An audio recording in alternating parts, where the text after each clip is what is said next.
जय हिंद साथियों, कैसे हैं आप लोग। आशा करते हैं कि आप लोग बहुत बढ़िया होंगे। और आज आपके सामने हम जो उपस्थित हुए हैं उसका एक मुख्य कारण ये है, आप देख पा रहे होंगे कि मेरा जो बोर्ड है वो एकदम साफ है, एकदम ब्लैक है। आपके पास आपके लिए एक सरप्राइज है, एक टॉपिक है। उस टॉपिक के माध्यम से हम बहुत सारे क्वेश्चन को कवर करने वाले हैं जो हर एक बार हर एक एग्जाम में पूछा जाता है। ठीक है, आप बोर्ड की तैयारी कर रहे हो उसमें पूछा जाता है, या आप किसी विशेष परीक्षा की तैयारी कर रहे हो उसमें पूछा जाता है। तो आज उस टॉपिक को हम डिसाइड कर लेंगे, और डिसाइड तो कर लिए हैं, करने के लिए उस टॉपिक को जो है हम समझ लेंगे। आइए तो समझते हैं। ये टॉपिक है सामाजिक विज्ञान के अंतर्गत, यानी कि आप एसएसटी के अंतर्गत आप कहिए, या जीके जीएस के अंतर्गत कहिए, पॉलिटी के अंतर्गत आते हैं। और पॉलिटी यानी नागरिक शास्त्र के अंतर्गत आते हैं। उसमें जो स्ट्रक्चर है जो हमारे संविधान का, जिसके अकॉर्डिंग जो है हमारे देश के प्रधानमंत्री, मुख्यमंत्री, राज्य के मुख्यमंत्री, संसद, विधायक, ये सब जो बनते हैं, उस स्ट्रक्चर को हम समझने का आज प्रयत्न करेंगे थोड़ा। तो देखिए, जब केंद्र की बात आएगी, अब केंद्र कहेंगे तो आप समझिए केंद्र मतलब क्या होता है। ठीक है, केंद्र सरकार के अंतर्गत जो आएगी, केंद्र में यानी कि आपको अगर भारत का प्रधानमंत्री बनना है, या भारत के प्रधान मतलब केंद्र में राजनीति करना है, तो उसके अकॉर्डिंग केंद्र सरकार के अंतर्गत जो आती है वो क्या आती है। और इसके बाद हम राज्य सरकार को डिस्कस करेंगे। तो केंद्र सरकार यानी कि सदन कितने प्रकार के हो सकते हैं केंद्र सरकार में, तो देखिएगा सर, एक होता है राज्यसभा, ठीक है, और एक होता है लोकसभा। क्या होता है? राज्यसभा और लोकसभा। ठीक है, राज्यसभा और लोकसभा। अब राज्यसभा और लोकसभा में क्या क्या अंतर है वो डिसाइड करेंगे। देखिए, राज्यसभा जो है, इसको पहले तो हम लोग कहते हैं कि ये ऊपरी सदन है, यानी उच्च सदन है। इसको क्या कहते हैं? उच्च सदन। ठीक है, राज्यसभा को क्या कहते हैं? उच्च सदन। जबकि लोकसभा को क्या कहते हैं? निम्न सदन। ठीक है, निम्न सदन। राज्यसभा को उच्च सदन और लोकसभा को निम्न सदन। अगर इंग्लिश की बात करें तो इंग्लिश में इसको कहते हैं सर अपर हाउस, और उसको कहते हैं लोअर हाउस। अपर हाउस, ठीक है, अपर हाउस, और इसको क्या कहते हैं निम्न सदन को? लोअर हाउस, यानी निचला सदन। ठीक है, चलिए, यानी अपर हाउस और लोअर हाउस। पहला क्वेश्चन यहीं से बना कि लोकसभा निम्न सदन है या उच्च सदन है, तो लोकसभा क्या है? निम्न सदन है, जबकि राज्यसभा क्या है? उच्च सदन है। अच्छा, इसका कारण क्या है उच्च सदन का, और इसका कारण क्या है कि ये निम्न सदन कहलाता है? जबकि सबसे पावरफुल तो लोकसभा है, क्योंकि लोकसभा के सदस्य ही प्रधानमंत्री को चुनते हैं। ठीक है, चलिए, तो आप समझिए, उच्च सदन इसलिए है क्योंकि ये एक अस्थाई समिति, अस्थाई सदन है, अस्थाई सदन है। यानी राज्यसभा एक अस्थाई सदन है, जबकि ठीक है, ये दूसरा पॉइंट हो जाएगा, जबकि लोकसभा एक अस्थाई सदन है। लोकसभा एक अस्थाई सदन है। ठीक है, लोकसभा एक अस्थाई सदन है। अस्थाई और अस्थाई का समझिए। अस्थाई मतलब कि वो विघटित नहीं होगा, टूटेगा नहीं, मतलब डिजिबल नहीं, मतलब खत्म नहीं होगा। इसके सदस्य चेंज होते रहेंगे, इसके सदस्य आते रहेंगे, जाते रहेंगे, लेकिन ये सदन खत्म नहीं होगा। जबकि लोकसभा के सदस्य आते जाते रहेंगे, लेकिन ये सदन खत्म हो सकता है। इसका कार्यकाल कितने वर्षों का है? 5 वर्षों का। देखिए, कार्यकाल जो है, इनका कार्यकाल यानी अस्थाई सदन का कार्यकाल कितने वर्षों का है? 5 वर्षों का। कार्यकाल साथियों कितने वर्ष का है? ये 5 वर्ष। ठीक है, लोकसभा का कार्यकाल कितने वर्षों का है? 5 वर्षों का। गौर से देखिएगा, राज्यसभा का कार्यकाल 6 वर्ष का नहीं है, राज्यसभा के सदस्य का कार्यकाल। ठीक है, ये याद रखिएगा। राज्यसभा रहती है, राज्यसभा विघटित नहीं होती है, जबकि लोकसभा विघटन हो जाता है। लोकसभा का कार्यकाल कितने वर्षों का है? 5 वर्षों का। इसके सदस्यों का भी कार्यकाल 5 वर्षों का हो सकता है कि 5 वर्ष पहले कोई इस्तीफा दे दे या किसी का पद छीना जाए, वो अलग बात है। इसके सदस्य का कार्यकाल कितने वर्षों का है? 6 वर्ष का है। दोनों में अंतर विभेद करते चलेंगे और समझते चलेंगे ये हमारा राज्यसभा है, ये हमारा लोकसभा है। राज्यसभा को हम उच्च सदन कहते हैं यानी अपर हाउस कहते हैं, लोकसभा को हम निम्न सदन कहते हैं यानी लोअर हाउस कहते हैं। ठीक है, उसके बाद राज्यसभा एक अस्थाई सदन है यानी ये कभी विघटित नहीं होती है, जबकि लोकसभा एक अस्थाई सदन है। राज्यसभा के सदस्य का कार्यकाल कितने वर्षों का होता है सर? 6 वर्षों का होता है, जबकि लोकसभा के सदस्य का कार्यकाल कितने वर्षों का होता है? 5 वर्षों का होता है। क्लियर है ये? ठीक है। अच्छा, अब ये राज्यसभा के सदस्य कितने हैं टोटल भारत में? तो भारत में सदस्य जो हो सकते हैं राज्यसभा के, वो सदस्य है 250। 52 भी हो सकती है लेकिन 250 है, 250 सदस्य है।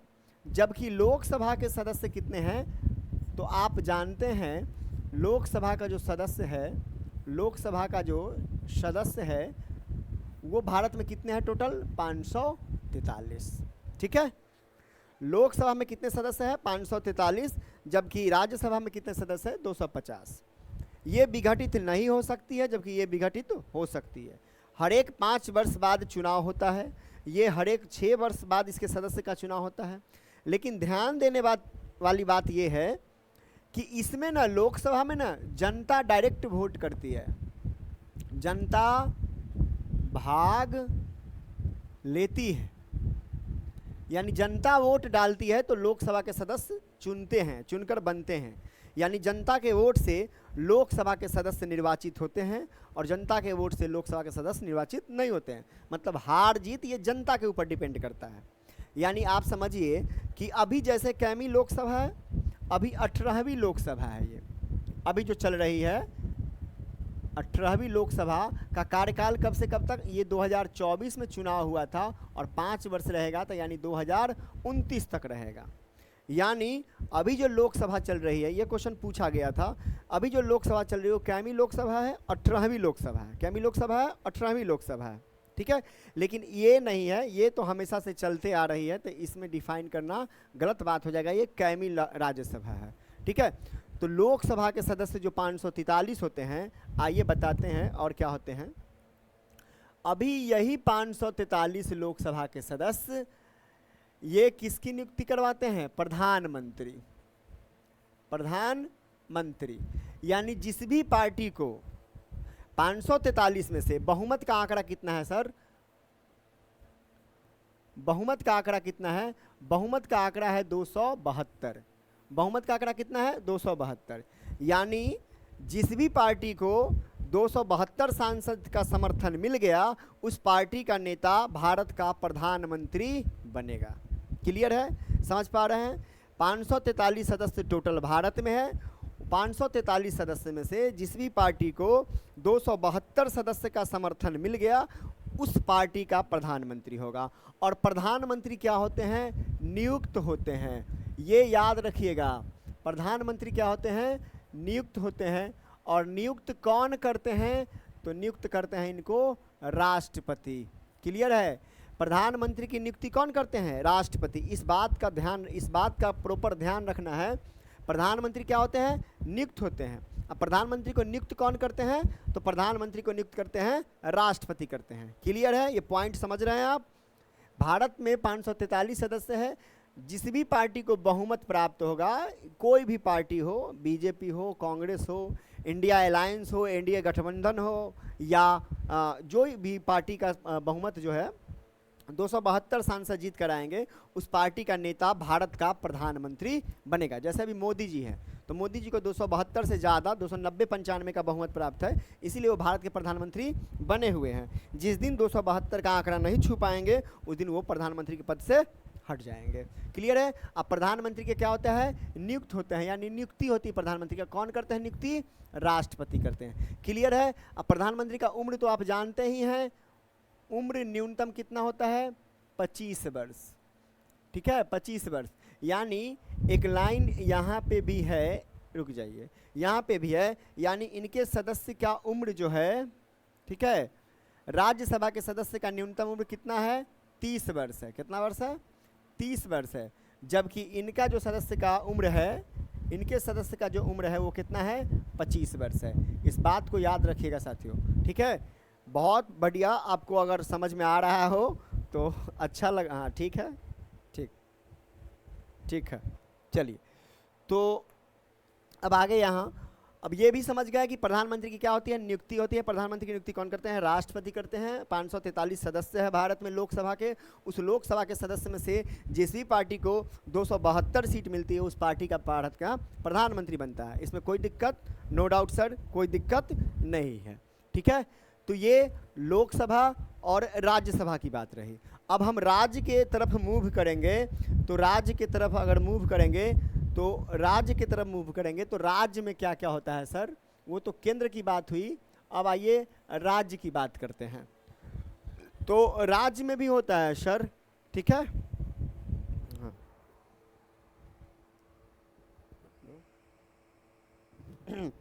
चलिए, तो आइए राज्य की बात करते हैं।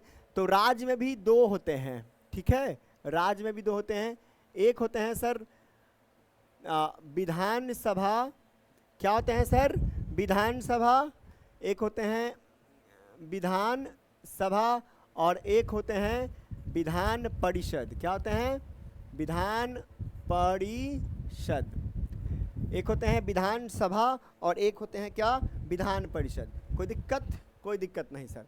अच्छा, विधान सभा और विधान परिषद, क्या विधान परिषद भारत के हर एक राज्य में है, तो नहीं, विधान परिषद भारत के हर एक राज्य में नहीं है। वैसे आप ये बिहार में अगर बात करेंगे, या उत्तर प्रदेश चले जाइए, या आप महाराष्ट्र चले जाइए, तो वहाँ विधान परिषद है। अभी हम बताते हैं आपको कि कहाँ कहाँ विधान परिषद है। लेकिन उससे पहले जो विधान सभा है हमारा, ठीक है, विधान सभा को, ये राज्य का निम्न सदन होता है। ये भी राज्य का क्या होता है, निम्न सदन, इसको राज्य का निम्न सदन कहते हैं। और विधान परिषद को विधान मंडल भी कहते हैं, ठीक है, क्या कहते हैं, विधान मंडल भी कहते हैं इसको। क्लियर है। तो और इनको निम्न सदन राज्य में कहा जाता है और इसको राज्य में उच्च सदन कहा जाता है। कहने का मतलब है कि जो व्यक्ति इस सदन से नहीं पहुंच पाए विधानसभा में, वो यहाँ से पहुंच जाएंगे। तो इसमें कौन भाग लेता है, तो इसमें विधायक के ऊपर वोटिंग किया जाता है। जिस भी पार्टी को विधायक ज़्यादा होते हैं वो इसमें भाग लेते हैं, ठीक है। अब इसका भी उम्र होगा सर, तो उम्र है, उम्र सीमा विधानसभा का कितना है, 25 वर्ष। कितना है, 25 वर्ष। और विधान परिषद का उम्र सीमा कितना है सर, तो विधान परिषद का उम्र सीमा है 30 वर्ष। जैसे लोकसभा और राज्यसभा का है, वैसी ही बात है। ये राज्य में पाए जाते हैं विधानसभा और विधान परिषद। तो क्या सभी राज्य में विधान परिषद नहीं है, तो नहीं। पहला विधान परिषद वाले राज्य हो गए, पहला आप लीजिए बिहार, दूसरा आप लीजिए सर उत्तर प्रदेश, ठीक है, उत्तर प्रदेश, तीसरा महाराष्ट्र, ठीक है, और चौथा ले लीजिए आंध्र प्रदेश, ठीक है, कौन हो जाएगा सर, आंध्र प्रदेश। उसके बाद पांचवा जो हो जाएगा वो कौन हो जाएगा, तेलंगाना, जो इनसे अलग हुआ था आंध्र प्रदेश से 2 जून 2014 को। और छठा हो जाएगा हमारा कर्नाटक। क्या हो जाएगा, कर्नाटक। कोई दिक्कत नहीं सर, कोई दिक्कत नहीं। यानी इसी 6 राज्य में, इसी जो 6 राज्य है, इसी 6 राज्य में क्या पाया जाता है सर, इसी 6 राज्य में विधान परिषद पाया जाता है। इस विधान परिषद को आप याद रखिएगा, ये बहुत महत्वपूर्ण बन जाता है एग्जाम के दृष्टिकोण से, बहुत पूछता है ये, ठीक है, कि किस राज्य में विधान परिषद है या किस राज्य में विधान परिषद नहीं है। तो ये विधानसभा के जो सदस्य होते हैं, तो मान लेते हैं कि अगर किसी भी राज्य का, उत्तर प्रदेश में तो 403 है, अब बिहार में कितने हैं, 243 है। तो बिहार में 243 है, विधानसभा में 243 सदस्य है, और 243 सदस्य में से 122 बहुमत का आंकड़ा है। किसका आंकड़ा है, बहुमत का आंकड़ा है। यानी जिस भी पार्टी को 122 सीट आ जाएंगे बिहार में, वो बिहार का मुख्यमंत्री बनेगा। समझ में आ रहा है। लेकिन विधान परिषद का नहीं, विधानसभा का लाना होगा। जैसे लोकसभा का लाना है, राज्यसभा का नहीं। अब समझ में आ रहा है आपको। तो ये जो था आज आपको समझ में आ गया होगा, लोकसभा, राज्यसभा, विधानसभा और विधान परिषद या विधान मंडल कहिए। इसी प्रकार का टॉपिक हम आपको टॉपिक के माध्यम से हर एक दिन, मतलब कभी कभी जो है टॉपिक डालते रहेंगे और आपको समझाते रहेंगे। अगर आई होप आपको समझ में आया होगा तो बहुत अच्छा, पढ़ते रहिए, मस्त रहिए। Thank you.